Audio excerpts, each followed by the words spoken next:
The Punjab talks channel देख रहे दर्शकों का स्वागत। मैं कमलजीत सिद्धू ते प्रोग्राम खास खबर के नाल हाजिर हाँ। सब तो पहला तुहानू दिवाली और बंदी छोड़ दिवस दियां बहुत बहुत मुबारक और कह सकते हैं कि बदलती रुत के इस त्यौहार दियां भी तुहानू बहुत बहुत मुबारक और असी उम्मीद करते हैं कि ये त्यौहार तुहाडे लई खुशियां ते खेड़े लैके आवे। ते हुण खबरां मन्नी निगाह मार लैंदे आ। दिवाली के मौके किसान दुखां दे दीवे बालण लई मजबूर। तो जिमनी चोणां 'च पंजाब दीयां 4 सीटां ते 45 उम्मीदवार मैदान दे विच ने। ते इस तो इलावा केंद्रीय मंत्रालय वालों बंदी छोड़ दिवस संबंधी पोस्ट हटाउणा दुखदाई वड्डी खबर है। तो चौथी खबर है कि विश्व पद्धरी बंद की इच्छा रखते शहर ने साडे भारत दे, पर फिर भी प्रशासन दीयां बहुत सारियां खामियां ते नाकामियां राह दे विच रोड़ा बणियां होईयां। इस दे उत्ते गलबात करांगे किवें। तो पहली खबर वल आउने आ। एक पासे दिवाली है, बंदी छोड़ दिवस है और बदलती रुत है, पर इस दे विच किसान जिथे खुश होना चाहिए, क्योंकि अगे कणक की बिजाई हाड़ी की बिजाई भी करनी है, पर किसान तो हजे मंडियां तो वेला नहीं होएगा। हजे तो मंडियां दे विच बैठण लई मजबूर आ, क्योंकि उहदी जिणस विक ही नहीं रहेगी। क्योंकि कारण बहुत वड्डे बने हुए आ। विच केंद्र दा रोड़ा कह सकते हो, इहदे विच पंजाब सरकार दी नाअहली कह सकते हो, नलायकी कह सकते हो। तो दिवाली के मौके किसान दुखों के दीवे बालन लई मजबूर ने। किसान दिवाली के मौके मंडियां विच बैठण लई मजबूर ने, वड्डी खबर है। तो पंजाब दीयां मंडियां विच झोने की सुस्त खरीद ते लिफ्टिंग करके अन्नदाता दिवाली मौके भी मंडियां 'च बैठण लई मजबूर आ। तो सूबा सरकार वालों मौजूदा सीजन दौरान 180 तो 185 लाख मीट्रिक टन एमटी झोने की खरीद का टीचा मिथ्या गया आ, पर हाले तक मंडियां में सिर्फ 78 लाख एमटी झोने की आमद हुई है, जिस विचों 73.27 लाख एमटी झोने की ही खरीद हो सकी है। पंजाब दीयां मंडियां में बीते दिन तक 6.22 लाख एमटी झोना पुज्जा, जबकि खरीद 6.27 लाख एमटी झोने की की गई। इस तरह हुण तक पंजाब दीयां मंडियां विचों 37.55 लाख एमटी झोने की लिफ्टिंग हो चुकी है। तो 4.93 लाख एमटी झोने की लिफ्टिंग बीते दिन तक हुई सी। किसान आगू रविंदर सिंह पटियाला ने कहा है कि पंजाब तो केंद्र सरकार की अणगਹਿਲੀ का शिकार पंजाब के किसानों नूं होना पै रहा है। इन्हां दोवां सरकारां की अणदेखी करके किसानों नूं दिवाली भी पंजाब दीयां मंडियां विचों गुजारनी पवेगी। तो उन्होंने मंग की है कि सूबा ते केंद्र सरकार जल्द ही किसानों की फसल खरीदे। और इस बारी दावे भी किते खोखले साबित होए आ। इदां लगदा पिया कि मुख मंत्री भगवंत मान दूजे राज्यां दीयां चोणां विच खुੱਭ के तां भुੱਲ ही गए आ कि पंजाब दे जट्टां दा झोना भी मंडियां दे विच आउणा है, ते ओह झोना वकाउणा भी आ, चुकाउणा भी आ, लिफ्टिंग भी होनी चाहिए, स्टोरेज भी होनी चाहिए। पर ये पता सीगा, जो पता सीगा कि गोदाम भरे पे आ, गोदाम खाली नहीं होए, केंद्र माल नहीं लिजा रहा, तो फिर माल ये रखना कित्थे आ? छत्तां थल्ले तां हुण रखण नूं रहे आ। तो जाहिर है कि उस वजह करके जिहड़ी खड़ोत आई पई है, तो विचकार आड़तियां ने, व्यापारियां ने जिहड़ी अपनी गल रख ली है, वह भी किते बेमौके की गल लगती पई है। तो पंजाब सरकार ने DAP ਜਾਂ होर खादां दे नाल गैर जरूरी रसायणों की खरीद का दबाव बनाउण वाले डीलरां खिलाफ शिकायत देने लई हैल्प नंबर भी जारी किए हुए। एक पासे वो भी पंगे पए हुए कि किसानों के नाल खादां देण दे विच DAP देण दे विच नैनो खाद नाल दित्ती जा रही है, वाधू पैसे गिराए जा रहे हैं। और असी पिछले दिन ही गल कीती सीगी कि डीलरां दी खट्टी हो रही है इस मामले विच। तो पंजाब के खेतीबाड़ी ते किसान भलाई मंत्री गुरमीत सिंह खुडिया ने कहा है कि किसान भ्रिष्ट गतिविधियों में शामिल पैसटीसाइड डीलरां विरुद्ध सूबे के किसान हैल्पलाइन नंबर 1100 ते कॉल करके जां संपर्क नंबर 98 555 01076 ते WhatsApp सुनेहा भेज के शिकायत दर्ज करवा सकते हैं। अजिहे डीलरां खिलाफ सख्त कार्रवाई की जाएगी। पर हालात की बने हुए आ, चलो ये तो गल्लां हो गई कि खेतीबाड़ी मंत्री की कह रहे हैं, बाकी की होना चाहिए। पर मेन मुद्दा जिहड़ा इस वक्त आ वही है कि किसानां दी दिवाली तो बिल्कुल मंडियां 'च ही ऐतकी बीत जानी है। काहदी दिवाली मनाउणी है, तो काहदी उन्होंने जाके हाड़ी की फसल की बिजाई के वास्ते पैलियां नूं तैयार करना है, पैलियां चराउणी भी करनी है, बत्तर आऊगा, फिर जाके कणक की बिजाई होगी। पर गल तो यही है ना भी हजे तो इत्थों वेल नहीं मिली, तो अगे काम फिर मूँह अड्डी खड़े आ, स्थिति ये बनी हुई है। सो किसान जिहड़े कुछ मोर्चों ते बैठे आ, मोर्चों ते दिवाली मनाउणगे। ਤਾਂ ਝੋਨੇ ਦੀ ਨਿਰਵਿਘਨ ਖਰੀਦ ਤੇ ਚੁਕਾਈ ਸਣੇ ਕਿਸਾਨਾਂ ਤੇ ਮਜ਼ਦੂਰਾਂ ਦੀਆਂ ਹੋਰਨਾਂ ਮੰਗਾਂ ਦੇ ਲਈ ਭਾਰਤੀ ਕਿਸਾਨ ਯੂਨੀਅਨ ਏਕਤਾ ਅਗਰਾਹਾਂ ਵੱਲੋਂ ਕੇਂਦਰ ਤੇ ਪੰਜਾਬ ਦੀਆਂ ਸਰਕਾਰਾਂ ਵਿਰੁੱਧ ਸੂਬੇ ਦੇ ਵਿੱਚ 51 ਥਾਵਾਂ ਤੇ ਸ਼ੁਰੂ ਕੀਤੇ ਪੱਕੇ ਮੋਰਚੇ ਅਜੇ ਵੀ ਜਾਰੀ ਨੇ। ਇਨ੍ਹਾਂ ਰੋਸ ਮੁਜ਼ਾਹਰਿਆਂ ਵਿੱਚ ਤਿਉਹਾਰਾਂ ਦੇ ਬਾਵਜੂਦ ਵੱਡੀ ਗਿਣਤੀ 'ਚ ਔਰਤਾਂ ਤੇ ਨੌਜਵਾਨਾਂ ਸਣੇ ਹਜ਼ਾਰਾਂ ਕਿਸਾਨ ਮਜ਼ਦੂਰ ਸ਼ਾਮਲ ਹੋਏ ਨੇ। ਜਥੇਬੰਦੀ ਦੇ ਪ੍ਰਧਾਨ ਜੋਗਿੰਦਰ ਸਿੰਘ ਉਗਰਾਹਾਂ ਤੇ ਜਨਰਲ ਸਕੱਤਰ ਸੁਖਦੇਵ ਸਿੰਘ ਕੋਕਰੀ ਕਲਾਂ ਨੇ ਕਿਹਾ ਹੈ ਕਿ ਕਿਸਾਨਾਂ ਵੱਲੋਂ ਇਹ ਖੁਸ਼ੀਆਂ ਦਾ ਤਿਉਹਾਰ ਦੀਵਾਲੀ ਵੀ ਮੋਰਚਿਆਂ ਉੱਤੇ ਹੀ ਮਨਾਈ ਜਾਊਗੀ। ਕਿਸਾਨਾਂ ਵੱਲੋਂ ਮੋਰਚਿਆਂ ਉੱਤੇ ਦੁੱਖ ਦੇ ਦੀਵੇ ਬਾਲ ਕੇ ਸਰਕਾਰਾਂ ਵਿਰੁੱਧ ਆਵਾਜ਼ ਬੁਲੰਦ ਕੀਤੀ ਜਾਊਗੀ। ਇਹ ਦੁੱਖ ਦੇ ਦੀਵਿਆਂ ਦੀ ਗੱਲ ਆ ਕਿ ਵਾਕਈ ਆ ਕਿ ਮਜਬੂਰ ਹੋ ਚੁੱਕਿਆ ਅੰਨਦਾਤਾ, ਔਰ ਕਈਆਂ ਨੂੰ ਇਹ ਪਖੰਡ ਲੱਗਦਾ, ਕਈਆਂ ਨੂੰ ਢਕੋਸਲੇ ਲੱਗਦੇ ਆ, ਕਈਆਂ ਨੂੰ ਐਂ ਲੱਗਦਾ ਕਿ ਰੋਟੀਆਂ ਸੇਕੀ ਜਾਂਦੇ ਆ। ਇਹ ਸਿਆਸੀ ਲੀਡਰ ਜਿਹੜੇ ਖਾਸ ਤੌਰ 'ਤੇ ਜਥੇਬੰਦੀਆਂ ਨਾਲ ਜੁੜੇ ਹੋਏ ਇਹ ਲੀਡਰ ਆ, ਸਿਰਫ ਤੇ ਸਿਰਫ ਕਿਸਾਨਾਂ ਦੇ ਨਾਮ ਦੇ ਉੱਤੇ ਹੀ ਇਹ ਸਿਆਸੀ ਰੋਟੀਆਂ ਸੇਕ ਰਹੇ ਆ, ਔਰ ਆਪਣਾ ਜਿਹੜਾ ਆ ਕੁਰਸੀ ਨੂੰ ਜਿਹੜਾ ਆ ਉਹ ਕਹਿ ਸਕਦੇ ਕਿ ਆਪਣੀ ਹਉਮੈ ਨੂੰ ਪੱਠੇ ਪਾ ਰਹੇ, ਆਪਣੀ ਕੁਰਸੀ ਨੂੰ ਕਾਇਮ ਰੱਖਣ ਦੀ ਖਾਤਰ ਕਰ ਰਿਹਾ ਕਿ ਭਾਈ ਅਸੀਂ ਕਿਸਾਨਾਂ ਦੇ ਲੀਡਰ ਹਾਂ। ਇੱਦਾਂ ਦੀ ਗੱਲਾਂ ਉੱਠ ਰਹੀਆਂ, ਪਰ ਜ਼ਮੀਨੀ ਹਕੀਕਤ ਤਾਂ ਇਹੀ ਹੈ ਕਿ ਕਿਸਾਨਾਂ ਦੀ ਬਾਂਹ ਫੜੀ ਕਦੋਂ ਗਈ ਹੈ। ਕਿਸਾਨਾਂ ਦੀ ਤਾਂ ਕੋਈ ਗੱਲ ਮੰਨੀ ਨਹੀਂ ਗਈ। ਕਿਸਾਨ ਤਾਂ ਮੋਰਚੇ ਲਾਉਣ ਨੂੰ ਮਜਬੂਰ ਆ, ਕਿਸਾਨ ਤਾਂ ਧਰਨਿਆਂ 'ਤੇ ਬੈਠਣ ਨੂੰ ਮਜਬੂਰ ਆ, ਔਰ ਉੱਤੋਂ ਆ ਤਾਂ ਪਤਾ ਹੀ ਨਹੀਂ ਸੀਗਾ ਕਿ ਐਤਕੀ ਮੰਡੀਆਂ ਦੇ ਵਿੱਚੋਂ ਝੋਨੇ ਦੀ ਜਿਹੜੀ ਫਸਲ ਆ ਉਹ ਚੁੱਕੀ ਨਹੀਂ ਜਾਊਗੀ, ਜੋ ਸਥਿਤੀ ਐਤਕੀ ਬਣੀ ਹੋਈ ਹੈ। ਕਿਸਾਨ ਆਗੂ ਨੇ ਕਿਹਾ ਕਿ ਅੱਜ ਕਿਸਾਨ ਜਥੇਬੰਦੀਆਂ ਨੂੰ ਝੋਨੇ ਦੀ ਨਿਰਵਿਘਨ ਖਰੀਦ ਤੇ ਚੁਕਾਈ ਦੀ ਮੰਗ ਨੂੰ ਲੈ ਕੇ 13-14 ਦਿਨਾਂ ਤੋਂ ਰੋਸ ਮੁਜ਼ਾਹਰੇ ਕੀਤੇ ਜਾ ਰਹੇ ਨੇ। ਇਸ ਦੇ ਬਾਵਜੂਦ ਪੰਜਾਬ ਵਿੱਚ ਝੋਨੇ ਦੀ ਖਰੀਦ ਤੇ ਲਿਫਟਿੰਗ ਦਾ ਜਿਹੜਾ ਕੰਮ ਹੈ ਉਹ ਸੁਸਤ ਰਫ਼ਤਾਰ ਨਾਲ ਚੱਲ ਰਿਹਾ।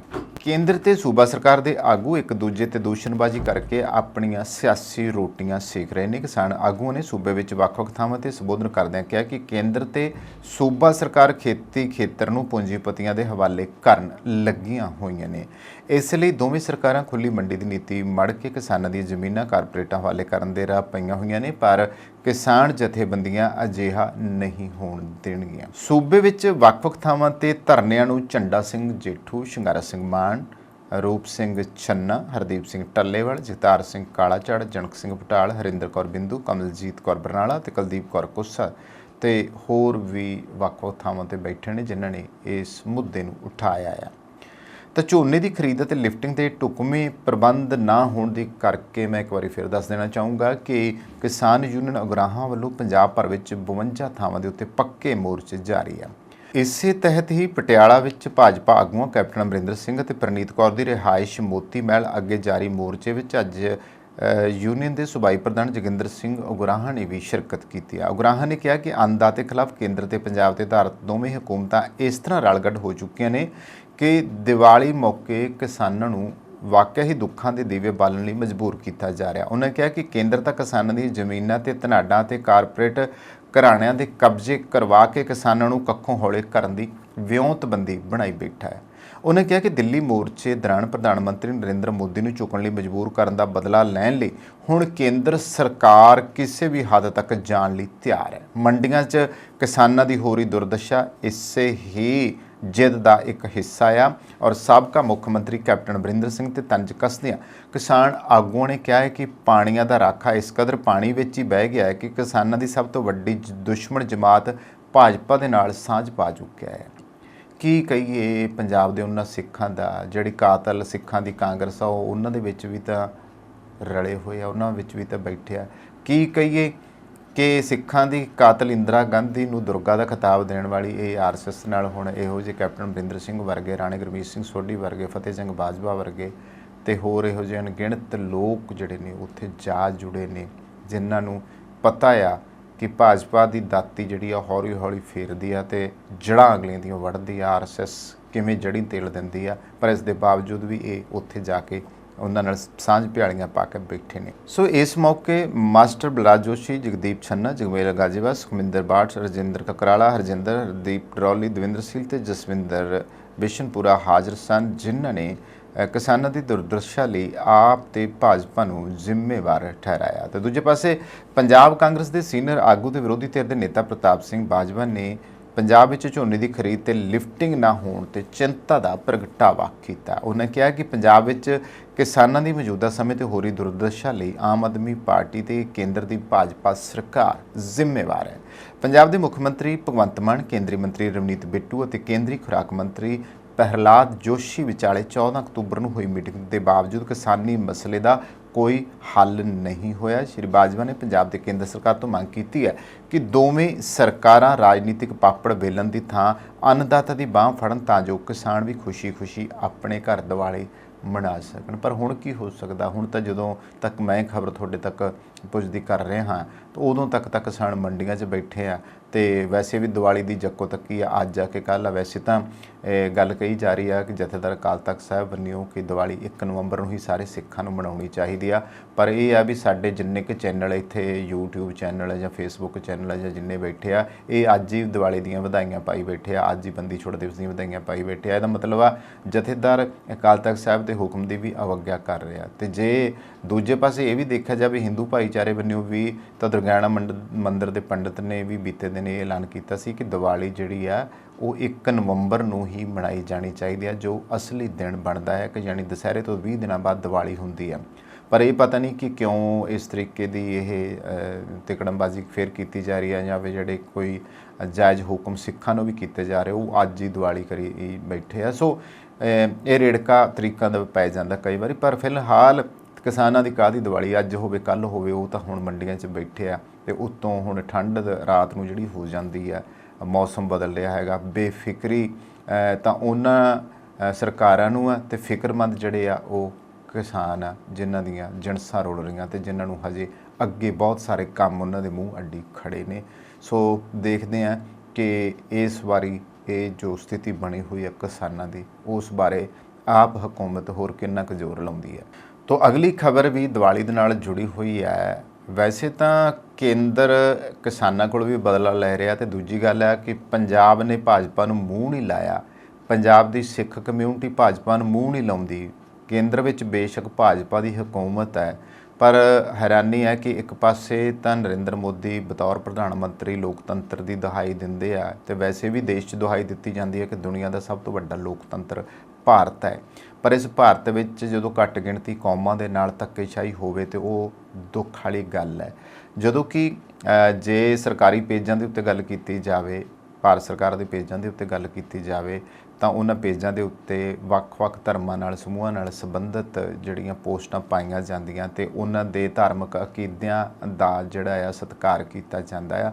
ਪਰ ਬੀਤੇ ਦਿਨ ਦੀ ਜਿਹੜੀ ਘਟਨਾ ਆ ਉਸ ਨੇ ਇੱਕ ਵਾਰੀ ਫਿਰ ਤੋਂ ਸਿੱਖਾਂ ਦੇ ਮਨਾਂ ਦੇ ਵਿੱਚ ਇਹ ਦੋਹਰੇ ਜਿਹੜੇ ਆ ਕਿਰਦਾਰ ਸਰਕਾਰ ਦਾ ਉਹ ਨੰਗਾ ਕੀਤਾ ਆ ਕਿ ਸਿੱਖਾਂ ਦੇ ਨਾਲ ਇਹ ਵਿਤਕਰਾ ਜਿਹੜਾ ਆ ਉਹ ਕਿਉਂ ਕੀਤਾ ਜਾ ਰਿਹਾ ਹੈ। ਕਾਰਨ ਦੱਸ ਦੇਣਾ ਚਾਹੁੰਦੇ ਹਾਂ ਕਿ ਭਾਰਤ ਦੇ ਸੱਭਿਆਚਾਰ ਮੰਤਰਾਲੇ ਵੱਲੋਂ ਆਪਣੇ ਸੋਸ਼ਲ ਮੀਡੀਆ ਮੰਚਾਂ ਤੇ ਬੰਦੀ ਛੋੜ ਦਿਵਸ ਸੰਬੰਧੀ ਪੋਸਟ ਪਾਉਣ ਮਗਰੋਂ ਹਟਾਏ ਜਾਣ ਦਾ ਨੋਟਿਸ ਲੈਂਦਿਆਂ ਸ਼੍ਰੋਮਣੀ ਗੁਰਦੁਆਰਾ ਪ੍ਰਬੰਧਕ ਕਮੇਟੀ ਦੇ ਪ੍ਰਧਾਨ ਐਡਵੋਕੇਟ ਹਰਜਿੰਦਰ ਸਿੰਘ ਧਾਮੀ ਨੇ ਇਸ ਨੂੰ ਪੱਖਪਾਤੀ ਕਰਾਰ ਦਿੱਤਾ ਹੈ। ਬੀਤੇ ਦਿਨੀ ਪੋਸਟ ਪਾਈ ਸੀਗੀ ਔਰ ਬੰਦੀ ਛੋੜ ਦਿਵਸ ਦੀ ਪਾਈ ਸੀਗੀ, 6ਵੇਂ ਪਾਤਸ਼ਾਹ ਦੇ ਸੰਬੰਧ ਵਿੱਚ ਪਾਈ ਸੀ, ਪਰ ਅਚਾਨਕ ਉਹ ਪੋਸਟ ਜਿਹੜੀ ਆ ਹਟਾ ਦਿੱਤੀ ਗਈ। ਔਰ ਮੈਂ ਇੱਥੇ ਦੱਸ ਦੇਣਾ ਚਾਹੁੰਦਾ ਹਾਂ ਕਿ ਭਾਰਤ ਭਰ ਦੇ ਵਿੱਚ ਵੈਸੇ ਤਾਂ ਸਾਡੀ ਪੰਜਾਬੀਆਂ ਦੀ ਇੱਕ ਬਹੁਤ ਵੱਡੀ ਕਮੀ ਹੈ। ਕਮੀ ਇਹੀ ਹੈ ਕਿ ਪੰਜਾਬ ਦੇ ਵਿੱਚ ਇਹ ਤਿਉਹਾਰ ਬਦਲਦੀ ਰੁੱਤ ਦੇ ਤਿਉਹਾਰ ਵਜੋਂ ਮਨਾਇਆ ਜਾਂਦਾ ਸੀਗਾ, ਪਰ ਅਸੀਂ ਇਹਨੂੰ ਹਿੰਦੂ ਤਿਉਹਾਰ ਦੀਵਾਲੀ ਦੇ ਦੀਵਿਆਂ ਦੇ ਨਾਲ ਇਹਨੂੰ ਜੋੜ ਦਿੱਤਾ ਹੈ। ਦੂਸਰੀ ਗੱਲ ਇਹ ਸੀਗੀ ਕਿ 6ਵੇਂ ਪਾਤਸ਼ਾਹ ਦੇ ਨਾਲ ਅਸੀਂ ਜੋੜ ਕੇ ਸਿੱਖ ਇਹਨੂੰ ਬੰਦੀ ਛੋੜ ਦਿਵਸ ਵਜੋਂ ਮਨਾਉਣੇ ਪਏ ਆ। ਹਾਲਾਂਕਿ ਇਤਿਹਾਸਕ ਪੱਖ ਕਈ ਕੁਛ ਅਜਿਹਾ ਕਹਿੰਦੇ ਨੇ ਜਿਹਦੇ ਵਿੱਚ ਇਹ ਪਤਾ ਲੱਗਦਾ ਹੈ ਕਿ 6ਵੇਂ ਪਾਤਸ਼ਾਹ ਦੀਵਾਲੀ ਵਾਲੇ ਦਿਨ ਤਾਂ ਪੁੱਜੇ ਹੀ ਨਹੀਂ ਸੀਗੇ। ਉਹਨਾਂ ਦੀਆਂ ਤਰੀਕਾਂ ਦੇ ਵਿੱਚ ਬਹੁਤ ਫੇਰ ਬਦਲ ਸੀ ਔਰ ਜਿਸ ਵੇਲੇ ਉਹ 6ਵੇਂ ਪਾਤਸ਼ਾਹ ਰਿਹਾ ਹੋ ਕੇ ਅੰਮ੍ਰਿਤਸਰ ਪੁੱਜਦੇ ਆ ਉਸ ਵੇਲੇ ਦੇ ਵਿੱਚ ਕਹਿੰਦੇ ਬਹੁਤ ਵੱਡਾ ਫਰਕ ਸੀਗਾ। ਯਾਨੀ ਕਿ ਗਵਾਲੀਅਰ ਤੋਂ ਅੰਮ੍ਰਿਤਸਰ ਆਉਂਦਿਆਂ ਹੀ ਕਈ ਦਿਨ ਲੱਗ ਜਾਂਦੇ ਆ। ਉਸ ਵੇਲੇ ਤਾਂ ਕਿਹੜੇ ਕੋਈ ਰੇਲ ਗੱਡੀਆਂ ਸੀ ਜਾਂ ਹਵਾਈ ਜਹਾਜ਼ ਸੀਗੇ ਗੁਰੂ ਸਾਹਿਬਾਂ ਦੇ ਵੇਲੇ, ਤੇ ਉਦੋਂ ਰੱਥ ਘੋੜੇ ਹੀ ਹੁੰਦੇ ਸੀਗੇ। ਤਾਂ ਸਥਿਤੀ ਕਾਫੀ ਚਲੋ ਇਹ ਚਰਚਾ ਦਾ ਵਿਸ਼ਾ ਬਣੀ ਹੈ, ਵਿਦਵਾਨਾਂ ਦੇ ਇਸ ਦੇ ਉੱਤੇ ਚਿੰਤਾ ਕਰਨ ਦੀ ਲੋੜ ਸੀਗੀ। ਪਰ ਫਿਰ ਵੀ ਸਿੱਖ ਧਰਮ ਜਿਹੜਾ ਹੈ ਇਸੇ ਹਿੰਦੂ ਮਤ ਦੀ ਦੀਵਾਲੀ ਦੇ ਅਨੁਸਾਰ ਉਸੇ ਦਿਨ ਹੀ ਇਸ ਤਿਉਹਾਰ ਨੂੰ ਬੰਦੀ ਛੋੜ ਦਿਵਸ ਦੇ ਰੂਪ ਵਿੱਚ ਮਨਾਉਣਾ ਸ਼ੁਰੂ ਕਰ ਦਿੱਤਾ ਆ ਤੇ ਮਨਾਉਂਦੇ ਆ ਰਹੇ ਹਾਂ। ਹਰਿਮੰਦਰ ਸਾਹਿਬ ਦੇ ਵਿੱਚ ਬੰਦੀ ਛੋੜ ਦਿਵਸ ਮਨਾਇਆ ਜਾਂਦਾ, ਜਿੱਥੇ ਛੇਵੇਂ ਪਾਤਸ਼ਾਹ ਗੁਰੂ ਹਰਗੋਬਿੰਦ ਸਾਹਿਬ ਪੁੱਜੇ ਸੀਗੇ, ਅੰਮ੍ਰਿਤਸਰ ਪੁੱਜੇ ਸੀਗੇ। ਸੋ ਇਸੇ ਨੂੰ ਲੈ ਕੇ ਜਿਹੜੀ ਪੋਸਟ ਆ ਉਹ ਪਾਈ ਗਈ ਸੀ। ਸਿੱਖ ਧਰਮ ਬੰਦੀ ਛੋੜ ਦਿਵਸ ਮਨਾਉਂਦਾ ਹੈ, ਉਹਨੂੰ ਦੀਵਾਲੀ ਨਹੀਂ ਕਿਹਾ ਜਾਂਦਾ ਗਾ। ਬੇਸ਼ੱਕ ਦੀਵਾਲੀ ਇੱਕ ਸ਼ਬਦ ਪ੍ਰਚਲਿਤ ਹੋ ਚੁੱਕਿਆ, ਪਰ ਸਿੱਖਾਂ ਦੇ ਲਈ ਉਹ ਬੰਦੀ ਛੋੜ ਦਿਵਸ ਹੈ ਜਾਂ ਫਿਰ ਦੀਵਾਲੀ ਬਦਲਦੀ ਰੁੱਤ ਦਾ ਤਿਉਹਾਰ ਹੁੰਦਾ ਸੀ, ਜਿਹਨੂੰ ਅਸੀਂ ਕਦੇ ਵੀ ਪ੍ਰਵਾਨ ਨਹੀਂ ਕਰਵਾ ਸਕੇ। ਜ਼ਿਕਰਯੋਗ ਹੈ ਕਿ ਕੇਂਦਰੀ ਸੱਭਿਆਚਾਰ ਮੰਤਰਾਲੇ ਨੇ ਸੋਸ਼ਲ ਮੀਡੀਆ ਤੇ ਬੰਦੀ ਛੋੜ ਦਿਹਾੜੇ ਸੰਬੰਧੀ ਇੱਕ ਪੋਸਟ ਪਾਈ ਗਈ ਸੀ, ਜਿਸ ਵਿੱਚ ਇਸ ਦੇ ਇਤਿਹਾਸ ਅਤੇ ਪਰੰਪਰਾ ਦਾ ਜ਼ਿਕਰ ਸੀਗਾ।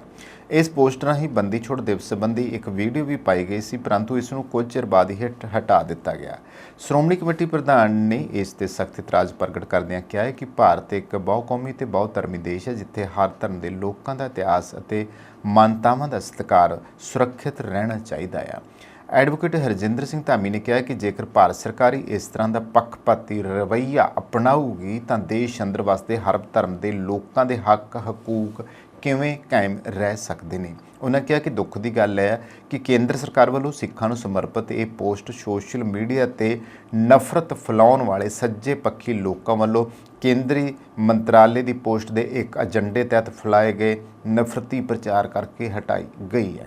ਉਹਨਾਂ ਕਿਹਾ ਕਿ ਸ਼੍ਰੋਮਣੀ ਕਮੇਟੀ ਪਹਿਲਾਂ ਵੀ ਕਈ ਵਾਰ ਇਹ ਇਤਰਾਜ਼ ਪ੍ਰਗਟ ਕਰ ਚੁੱਕੀ ਹੈ ਕਿ ਬਹੁਤ ਸਾਰੇ ਸੋਸ਼ਲ ਮੀਡੀਆ ਖਾਤਿਆਂ ਤੇ ਸਿੱਖ ਵਿਰੋਧੀ ਏਜੰਡਾ ਅੱਗੇ ਵਧਾਇਆ ਜਾ ਰਿਹਾ, ਜਿਸ ਦੀ ਇੱਕ ਹੋਰ ਮਿਸਾਲ ਕੇਂਦਰ ਸਰਕਾਰ ਦੇ ਮੰਤਰਾਲੇ ਵੱਲੋਂ ਪਾਈ ਪੋਸਟ ਮਗਰੋਂ ਇਹਨਾਂ ਨਫ਼ਰਤੀ ਹਿੰਸਾ ਫੈਲਾਉਣ ਵਾਲਿਆਂ ਵੱਲੋਂ ਇਸ ਦਾ ਵਿਰੋਧ ਕਰਨ ਦੇ ਨਾਲ ਸਾਹਮਣੇ ਆਈ ਹੈ। ਯਾਨੀ ਕਿ ਇਸ ਗੱਲ ਤੋਂ ਸਾਫ਼ ਜ਼ਾਹਿਰ ਹੈ ਕਿ ਇਸ ਦੇਸ਼ ਦੇ ਵਿੱਚ ਹਾਲੇ ਵੀ ਸਿੱਖਾਂ ਦੇ ਤਕੜੇ ਵਿਰੋਧੀ ਬੈਠੇ ਨੇ, ਜਿਨ੍ਹਾਂ ਨੂੰ ਸਿੱਖਾਂ ਦੀ ਨਿਆਰੀ ਹਸਤੀ ਕਬੂਲ ਹੀ ਨਹੀਂ ਗਈ। ਹਾਲਾਂਕਿ ਬਾਹਮਣਵਾਦ ਤਾਂ ਬਾਬਾ ਨਾਨਕ ਤੋਂ ਲੈ ਕੇ ਹੀ ਲਗਾਤਾਰ ਸਿੱਖ ਧਰਮ ਦਾ ਵਿਰੋਧੀ ਰਿਹਾ ਹੈ, ਔਰ ਕਹਿ ਸਕਦੇ ਹਾਂ ਪਹਿਲਾਂ ਬਾਬੇ ਕਿਤੇ ਬਾਬਰਕਿਆਂ ਦੀ ਆਪਸ ਵਿੱਚ ਖਹਿਬਾਜ਼ੀ ਚੱਲਦੀ ਰਹੀ ਆ, ਪਰ ਉਸ ਤੋਂ ਬਾਅਦ ਬਾਬਰਕਿਆਂ ਦੇ ਨਾਲ ਇਕੱਲੀ ਨਹੀਂ ਗੀ, ਬਾਹਮਣਾਂ ਨਾਲ ਵੀ ਚੱਲਦੀ ਰਹੀ ਹੈ, ਬ੍ਰਾਹਮਣਵਾਦ ਦੇ ਨਾਲ ਵੀ ਚੱਲਦੀ ਰਹੀ ਆ।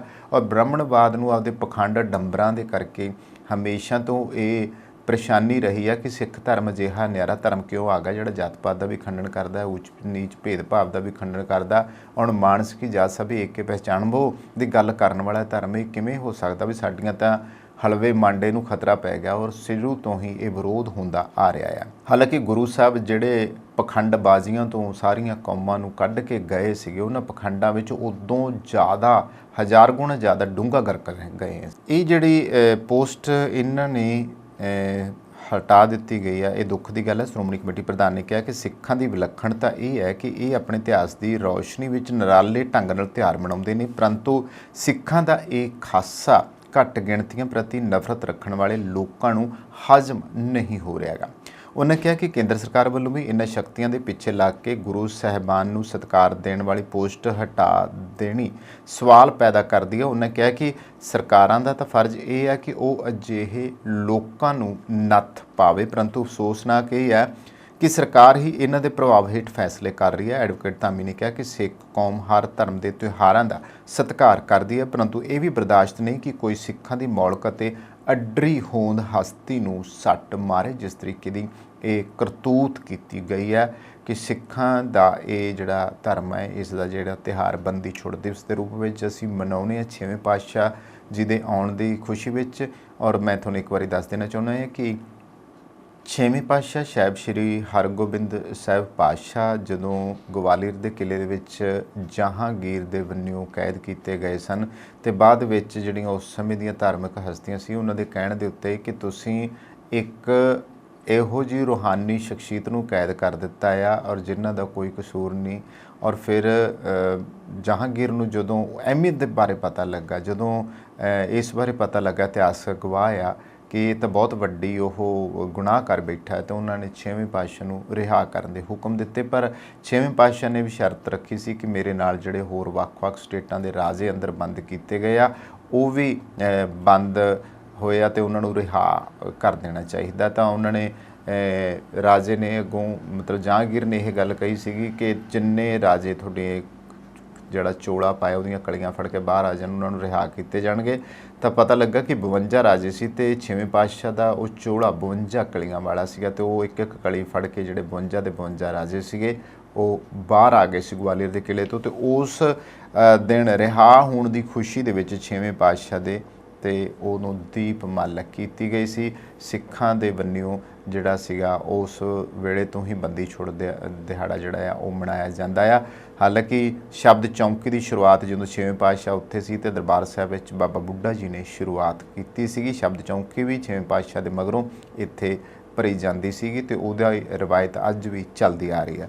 ਸੋ ਫਿਰ ਐਡੀ ਵੱਡੀ ਗੱਲ ਹੈ, ਹਿੰਦੁਸਤਾਨ ਦੇ ਬਾਦਸ਼ਾਹ ਦੇ ਨਾਲ ਟੱਕਰ ਗੁਰੂ ਸਾਹਿਬ ਨੇ ਜਿਸ ਤਰੀਕੇ ਨਾਲ ਉਸ ਨੂੰ ਬਿਲਕੁਲ ਨਿਠੱਲਾ ਕੀਤਾ ਔਰ ਜਹਾਂਗੀਰ ਨੇ ਫਿਰ ਹਿਆ ਮੰਨੀ ਇਸ ਗੱਲ ਦੀ, ਤਾਂ ਅੱਜ ਦੀ ਹਕੂਮਤ ਇਸ ਗੱਲ ਤੋਂ ਹਿਆ ਨਹੀਂ ਮੰਨਦੀ ਪਈ ਕਿ ਜਿਸ ਤਰੀਕੇ ਨਾਲ ਘੱਟ ਗਿਣਤੀ ਸਿੱਖਾਂ ਦੀਆਂ ਇਹਨਾਂ ਪੋਸਟਾਂ ਦੇ ਨਾਲ ਜੋ ਕੁਝ ਕੀਤਾ ਜਾ ਰਿਹਾ, ਜ਼ਾਹਿਰ ਹੈ ਕਿ ਮਨਾਂ ਦੇ ਵਿੱਚੋਂ ਇਹਨਾਂ ਦੇ ਨਫ਼ਰਤ ਨਹੀਂ ਬਾਲੀ। ਹਾਲਾਂਕਿ ਰੌਸ਼ਨੀਆਂ ਦੇ ਦੀਵੇ ਇਹ ਹਟਾਉਣ ਵਾਲੇ ਜ਼ਰੂਰ ਬਾਲਣਗੇ, ਪਰ ਇਹਨਾਂ ਦੇ ਮਨਾਂ ਦੇ ਹਨੇਰੇ ਹਾਲੇ ਦੂਰ ਨਹੀਂ ਹੋਏ।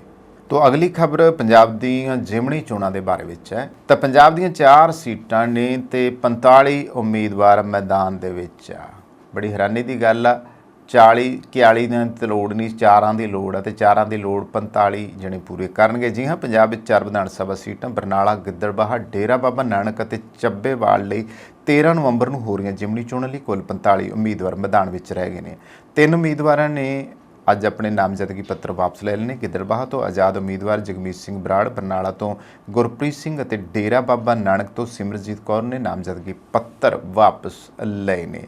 ਯਾਨੀ ਕਿ ਬੀਤੇ ਦਿਨ ਇਹ ਨਾਮਜ਼ਦਗੀ ਪੱਤਰ ਜਿਹੜੇ ਸੀ ਵਾਪਸ ਲੈ ਲਏ ਗਏ ਸੀਗੇ।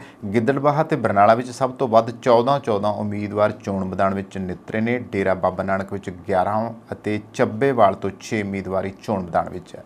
ਜ਼ਿਕਰਯੋਗ ਹੈ ਕਿ ਇਹਨਾਂ 4 ਸੀਟਾਂ ਤੇ ਜ਼ਿਮਨੀ ਚੋਣਾਂ ਲਈ ਕੁੱਲ 60 ਉਮੀਦਵਾਰਾਂ ਨੇ ਨਾਮਜ਼ਦਗੀ ਪੱਤਰ ਦਾਖਲ ਕੀਤੇ ਸਨ। ਉਹਨਾਂ ਵਿੱਚੋਂ 12 ਜਣਿਆਂ ਦੇ ਨਾਮਜ਼ਦਗੀ ਪੱਤਰ ਰੱਦ ਕਰ ਦਿੱਤੇ ਗਏ ਸਨ। ਦੱਸ ਦਈਏ ਕਿ ਸੂਬੇ ਦੇ ਇਹਨਾਂ 4 ਵਿਧਾਨ ਸਭਾ ਹਲਕਿਆਂ ਵਿੱਚ ਜ਼ਿਮਨੀ ਚੋਣਾਂ ਲਈ 831 ਪੋਲਿੰਗ ਸਟੇਸ਼ਨ ਤਿਆਰ ਕੀਤੇ ਗਏ ਨੇ, ਜਿੱਥੇ ਕੁੱਲ 6,96,316 ਵੋਟਰ ਨੇ।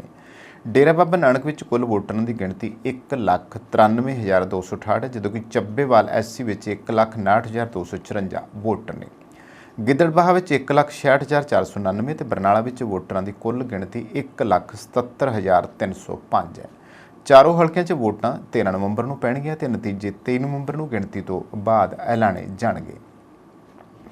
ਤਾਂ ਦੂਜੇ ਪਾਸੇ ਜੋ ਸਥਿਤੀ ਹੈ ਗਿੱਦੜਬਾਹਾ ਦੇ ਵਿੱਚ ਜਗਮੀਤ ਬਰਾੜ, ਜਿਹੜਾ ਕਦੇ ਆਵਾਜ਼ੇ ਪੰਜਾਬ ਵੀ ਕਿਹਾ ਜਾਂਦਾ ਹੁੰਦੇ ਸੀ, ਜਗਮੀਤ ਬਰਾੜ ਵੱਲੋਂ ਨਾਮ ਵਾਪਸ ਲਏ ਜਾਣ ਮਗਰੋਂ ਉਹਨਾਂ ਕਾਂਗਰਸ ਪ੍ਰਦੇਸ਼ ਪ੍ਰਧਾਨ ਅਮਰਿੰਦਰ ਸਿੰਘ ਰਾਜਾ ਵੜਿੰਗ ਤੇ ਧੱਕੇਸ਼ਾਹੀ ਦੇ ਦੋਸ਼ ਲਾਏ ਨੇ। ਜਗਮੀਤ ਬਰਾੜ ਨੇ ਇੱਕ ਮਹਿਲਾ ਦੀ ਕਾਲੀ ਬਿੰਦੀ ਲਾ ਕੇ ਸੋਸ਼ਲ ਮੀਡੀਆ ਤੇ ਪਾਈ ਪੋਸਟ ਦਾ ਹਵਾਲਾ ਦਿੰਦਿਆਂ ਕਿਹਾ ਕਿ ਰਾਜਾ ਵੜਿੰਗ ਦੀ ਕਿਤੇ ਧੱਕੇਸ਼ਾਹੀ ਇਸ ਕਦਰ ਵੱਧ ਗਈ ਹੈ ਕਿ ਕੋਈ ਆਮ ਘਰ ਦੀ ਔਰਤ ਇੱਥੋਂ ਚੋਣ ਲੜਨ ਤੇ ਵੋਟ ਪਾਉਣ ਦਾ ਹੀਆ ਨਹੀਂ ਕਰ ਸਕਦੀ। ਉਹਨਾਂ ਰਾਜਾ ਵੜਿੰਗ ਤੇ ਬੱਸਾਂ ਦੀਆਂ ਬਾਡੀਆਂ ਤੇ ਹੋਰ ਕਈ ਮਾਮਲਿਆਂ 'ਚ ਕਰੋੜਾਂ ਦੀ ਹੇਰਾਫੇਰੀ ਦੇ ਦੋਸ਼ ਲਾਏ ਅਤੇ ਅਕਾਲ ਤਖ਼ਤ ਸਾਹਿਬ ਦੇ ਜਥੇਦਾਰ ਖਿਲਾਫ ਦਿੱਤੇ ਬਿਆਨ ਦੀ ਵੀ ਨਿਖੇਧੀ ਕੀਤੀ। ਉਹਨਾਂ ਕਿਹਾ ਕਿ ਆਪਣੇ ਹਮਾਇਤੀਆਂ ਦੇ ਮਸ਼ਵਰੇ ਅਨੁਸਾਰ ਉਹ ਚੋਣ ਨਾ ਲੜਨ ਦਾ ਫੈਸਲਾ ਉਹਨਾਂ ਨੇ ਕੀਤਾ ਹੈ। ਸੋ ਆਹ ਕੁਛ ਜ਼ਿਮਨੀ ਚੋਣਾਂ ਦੀ ਸਥਿਤੀ ਹੈ ਜੋ ਕਿ ਹੁਣ 13 ਨਵੰਬਰ ਨੂੰ ਹੋਣ ਜਾ ਰਹੀਆਂ ਹੈ ਤੇ 23 ਨਵੰਬਰ ਨੂੰ ਗਿਣਤੀ ਤੋਂ ਬਾਅਦ ਪਤਾ ਲੱਗੂਗਾ ਕਿ ਇਹਨਾਂ ਦੇ ਵਿੱਚ ਜਿੱਤਿਆ ਕੌਣ ਹੈ। ਸੋ ਇਹ ਕੁਛ ਹੁਣ ਤੱਕ ਚੱਲ ਰਿਹਾ। ਤਾਂ ਅਗਲੀ ਖਬਰ ਵੱਲ ਆਉਂਦੇ ਹਾਂ।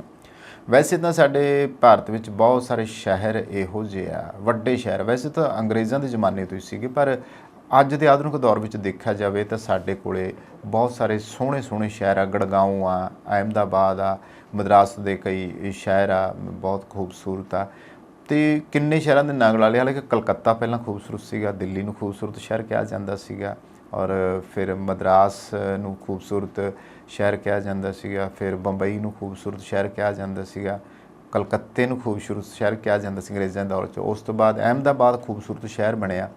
ਅਤੇ ਅੱਜ ਦੇ ਦੌਰ ਵਿੱਚ ਬਹੁਤ ਸਾਰੇ ਇਹੋ ਜਿਹੇ ਸ਼ਹਿਰ ਆ ਕਿ ਜਿਨ੍ਹਾਂ ਨੂੰ ਮਤਲਬ ਜੇ ਦੇਖ ਲਿਆ ਜਾਵੇ ਤਾਂ ਦੁਨੀਆ ਦੇ ਮੁਕਾਬਲੇ ਸਾਨੂੰ ਲੱਗਦਾ ਹੀ ਨਹੀਂ ਕਿ ਸਾਡੇ ਮੁਲਕ ਦੇ ਵਿੱਚ ਹੈਗੇ। ਪਰ ਪੂਰਾ ਭਾਰਤ ਆ, ਪੂਰੇ ਭਾਰਤ ਦੇ ਸ਼ਹਿਰ ਜਿਹੜੇ ਆ ਉਹ ਬਹੁਤ ਵਧੀਆ ਵਿਦੇਸ਼ਾਂ ਦੇ ਮੁਕਾਬਲੇ ਦੇ ਸ਼ਹਿਰ ਬਣ ਸਕਦੇ ਆ। ਪਰ ਬਣਨ ਕਿਵੇਂ? ਕਿਉਂਕਿ ਪ੍ਰਸ਼ਾਸਨ ਕਮਜ਼ੋਰ ਆ। ਪ੍ਰਸ਼ਾਸਨ ਦੇ ਵਿੱਚ ਕਾਲੀਆਂ ਭੇਡਾਂ ਬੈਠੀਆਂ, ਪ੍ਰਸ਼ਾਸਨ ਦੇ ਵਿੱਚ ਕਮਜ਼ੋਰੀਆਂ, ਖਾਮੀਆਂ, ਨਾਕਾਮੀਆਂ, ਬਹੁਤ ਸਾਰਾ ਕੁਛ ਅਜਿਹਾ ਆ। ਤਾਂ ਭਾਰਤ ਦੀ ਸ਼ਹਿਰੀ ਸ਼ਾਸਨ ਦੀ ਨੀਤੀ, ਬਿਆਨਬਾਜ਼ੀ ਅਤੇ ਇਸ ਦੀ ਜ਼ਮੀਨੀ ਹਕੀਕਤ ਵਿੱਚ ਸਪਸ਼ਟ ਅੰਤਰ ਹੈ। ਭਾਰਤੀ ਸ਼ਹਿਰ ਵਿਸ਼ਵ ਪੱਧਰੀ ਬਣਨ ਦੀ ਇੱਛਾ ਰੱਖਦੇ ਨੇ, ਹਾਲਾਂਕਿ ਉਹਨਾਂ ਕੋਲ ਸ਼ਹਿਰੀ ਵਿਕਾਸ ਦੀ ਯੋਜਨਾ ਬਣਾਉਣ ਲਈ ਮਜ਼ਬੂਤ ਪ੍ਰਸ਼ਾਸਨਿਕ ਮਸ਼ੀਨਰੀ ਦੀ ਘਾਟ ਹੈ ਅਤੇ ਇਹ ਮੇਅਰਾਂ ਦੁਆਰਾ ਚਲਾਏ ਜਾਣ ਵਾਲੇ ਅੰਤਰਰਾਸ਼ਟਰੀ ਮਹਾਨਗਰਾਂ ਦੇ ਤਜਰਬਿਆਂ ਦੇ ਬਿਲਕੁਲ ਉਲਟ ਹੈ, ਜਿਸ ਵਿੱਚ ਸ਼ਹਿਰਾਂ ਦੀਆਂ ਸਰਕਾਰਾਂ ਕੋਲ ਸੰਚਾਲਨ ਅਤੇ ਵਿੱਤ ਉੱਤੇ ਸਪਸ਼ਟ ਫੈਸਲਾ ਲੈਣ ਦੀ ਸ਼ਕਤੀ ਹੈ।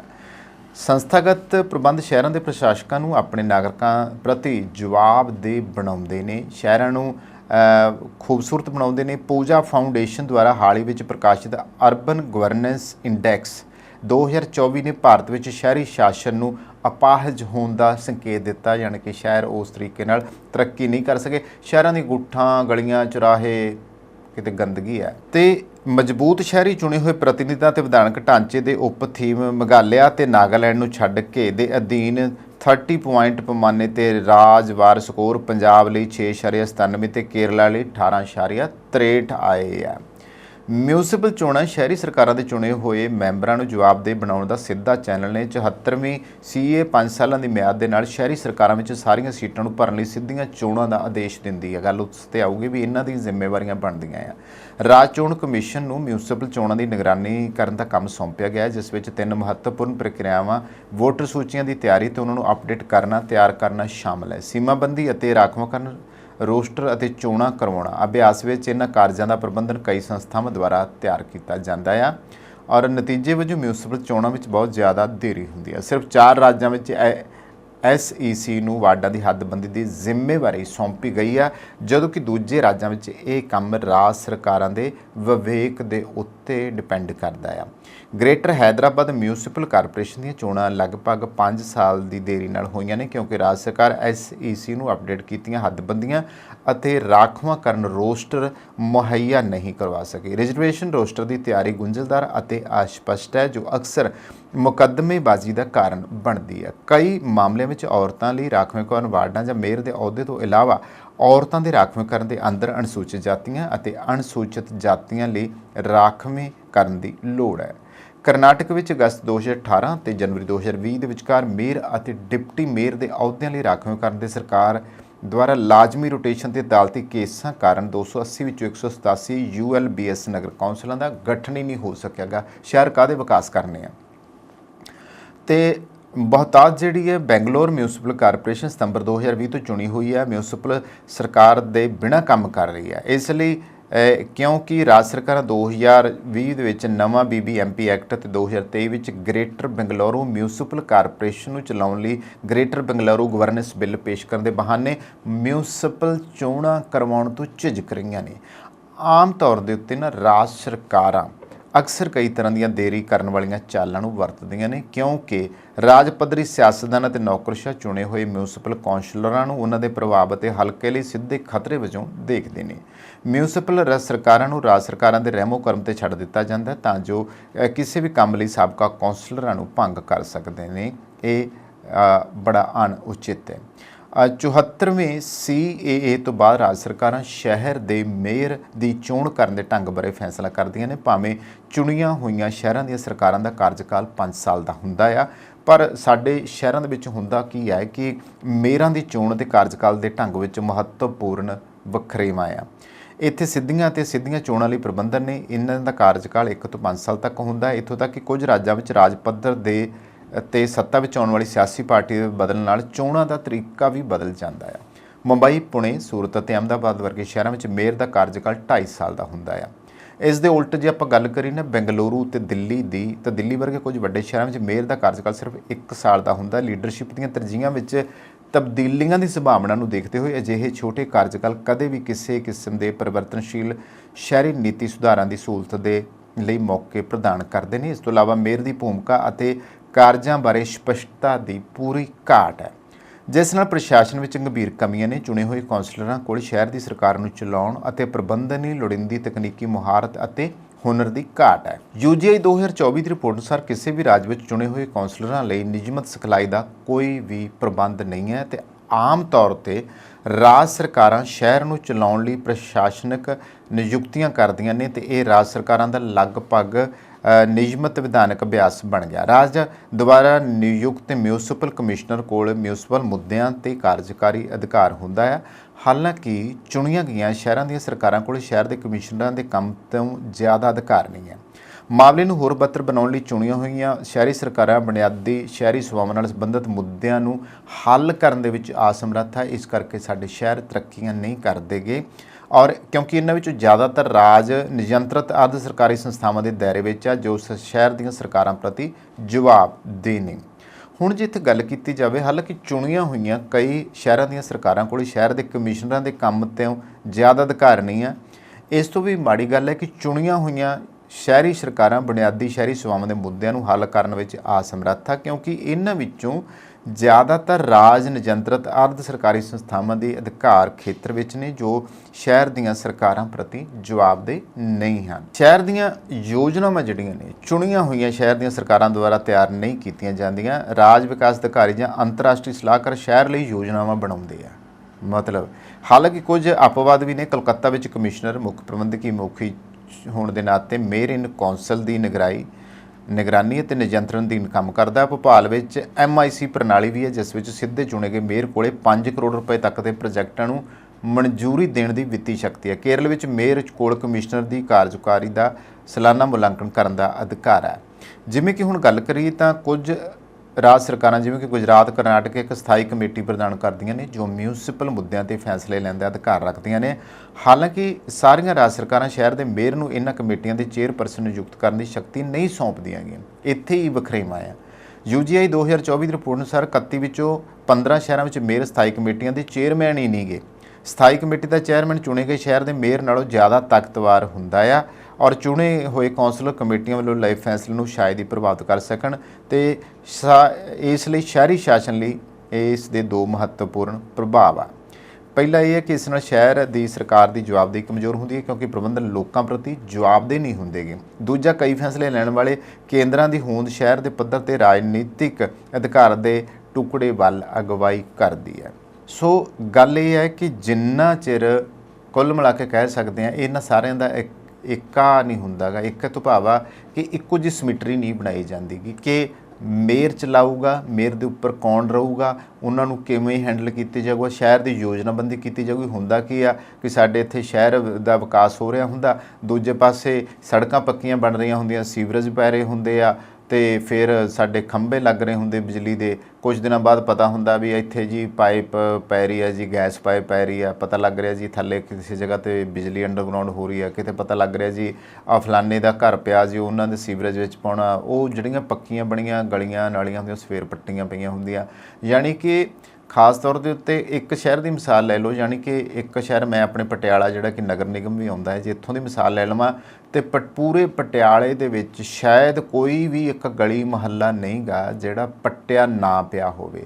ਯਾਨੀ ਕਿ ਮੇਅਰ ਤੇ ਬਾਕੀ ਦਾ ਸਾਰਾ ਜਿਹੜਾ ਲੁੰਗ ਲਾਣਾ ਆ ਉਹ ਪਤਾ ਹੀ ਨਹੀਂ ਕਿੱਥੇ ਸੁੱਤਾ ਪਿਆ ਤੇ ਕੋਈ ਪਰਵਾਹ ਨਹੀਂ। ਤੇ ਲੋਕ ਇੰਨੇ ਕੁ ਦੁਖੀ ਆ, ਔਰ ਕਈ ਏਰੀਆ ਦੇ ਵਿੱਚ ਇੰਨੇ ਕੁ ਦੁਖੀ ਆ ਕਿ ਲੋਕਾਂ ਦੇ ਵਾਹਣਾਂ ਦੇ ਟਾਇਰ ਤੱਕ ਫਟ ਜਾਂਦੇ ਆ, ਐਕਸੀਡੈਂਟ ਹੋ ਚੁੱਕੇ ਆ, ਖੱਡਿਆਂ 'ਚ ਡਿੱਗ ਚੁੱਕੇ ਆ, ਕਈਆਂ ਦੀਆਂ ਮੌਤਾਂ ਹੋ ਚੁੱਕੀਆਂ ਕਈ ਸ਼ਹਿਰਾਂ ਦੇ ਵਿੱਚ।